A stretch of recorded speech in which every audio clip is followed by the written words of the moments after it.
अस्सलाम वालेकुम नाज़रीन, आजकल सोशल मीडिया पर एक नया बयानिया गर्दिश कर रहा है। ख़ास तौर पर एक मखसूस जमात से ताल्लुक़ रखने वाले कुछ ट्विटर अकाउंट्स पाक फ़ौज के ख़िलाफ़ ये प्रोपेगेंडा कर रहे हैं कि केपी में होने वाले ऑपरेशन का मकसद वहाँ की मादनियात पर कब्ज़ा करना है।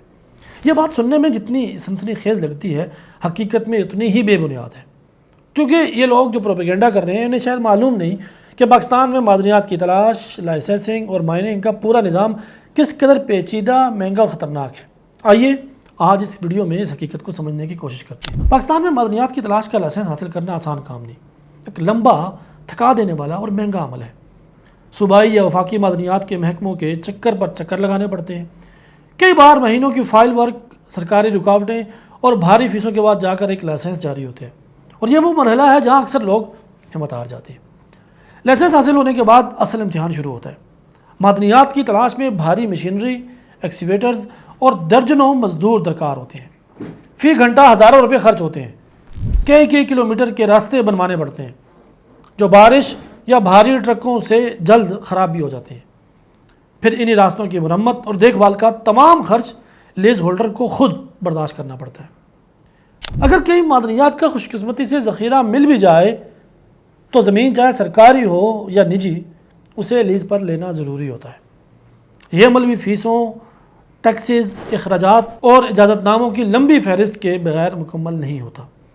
और ये सब कुछ निजी सरमायाकार अपनी जेब से करता है। लेकिन असल मुश्किल इसके बाद शुरू होती है जब मकामी लोगों की जानिब से मुज़ाहमत सामने आती है। अमूमन जहाँ मादनियात के ज़खायर पाए जाते हैं वो इलाके बंजर होते हैं, वीरान होते हैं। मगर वहाँ के कुछ लोग ये समझते हैं कि चूँकि ज़मीन इनके कबीले या इलाके की है, लिहाजा मादनियात पर भी इनका मुकम्मल हक बनता है। यही वो जहालत है जो अक्सर तनाज़ात को जन्म देती है। मकामी दुश्मनी, धमकियाँ, फायरिंग और बाज़ औक़ात कत्ल व गारत तक के वाक़यात सामने आते हैं।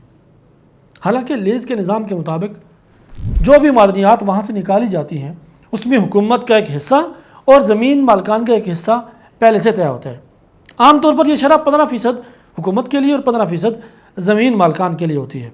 यानी कि कुल 30% हिस्सा उन्हें मिलता है, जबकि बाकी 70% लीज होल्डर को ये मिलता है और इसी में से वो अपने तमाम अखराजात पूरे करता है। ये तसव्वुर कि कोई शख्स बस मिट्टी खोदे और सोना या मार्बल निकाल ले, महज एक अफसाना है। मादनियात की तलाश के लिए सरमाए, मशीनरी, वर्कर्स और मुसलसल मेंटेनेंस की ज़रूरत होती है। फिर भी कामयाबी की कोई ज़मानत नहीं। अक्सर लीजेज़ सालों के बाद भी नुकसान में चली जाती है। हुकूमत और ज़मीन मालकान को तो उनका मुकर्ररा हिस्सा हर सूरत में मिलता है, चाहे माइन में से कुछ निकले या ना निकले। हालांकि नुकसान हमेशा सरमायाकार या कंपनी को बर्दाश्त करना पड़ता है। अब ज़रा वापस आते हैं इस मौजूदा प्रोपेगेंडे की तरफ। केपी और दीगर कबायली इलाकों में जो फैलाया जा रहा है कि कुछ मखसूस सोशल मीडिया अकाउंट से तासुर देने की कोशिश करते हैं कि पाक फ़ौज वहाँ मादनियात पर कब्ज़े के लिए कार्रवाइयाँ कर रही है। यह बयानिया दरअसल दुश्मन क़ुव्वतों की एक मुनज़्ज़म कोशिश है ताकि अवाम में बदगुमानी फैलाई जा सके और दहशतगर्दी के ख़िलाफ़ होने वाले ऑपरेशन को मुतनाज़ बनाया जा सके।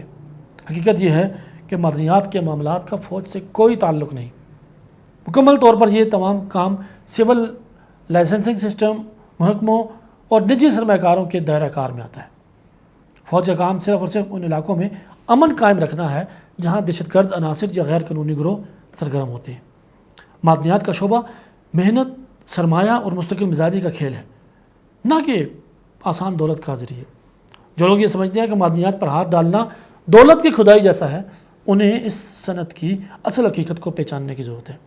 अगली बार जब कोई ट्विटर या फेसबुक पोस्ट आपको ये बतलाए कि फ़ौज मादनियात के लिए ऑपरेशन कर रही है, तो ज़रा रुक कर आधा नहीं पूरा सोचिएगा कि फ़ौज के पास भला इतना वक्त है कि वह चंद ट्रालियों के चूने या मार्बल के पीछे जाए, या वो उन दहशतगर्दों के ख़िलाफ़ कार्रवाइयाँ कर रही है जो उन्हीं पहाड़ों में छुप कर हमारे मुल्क का अमन तबाह करते हैं।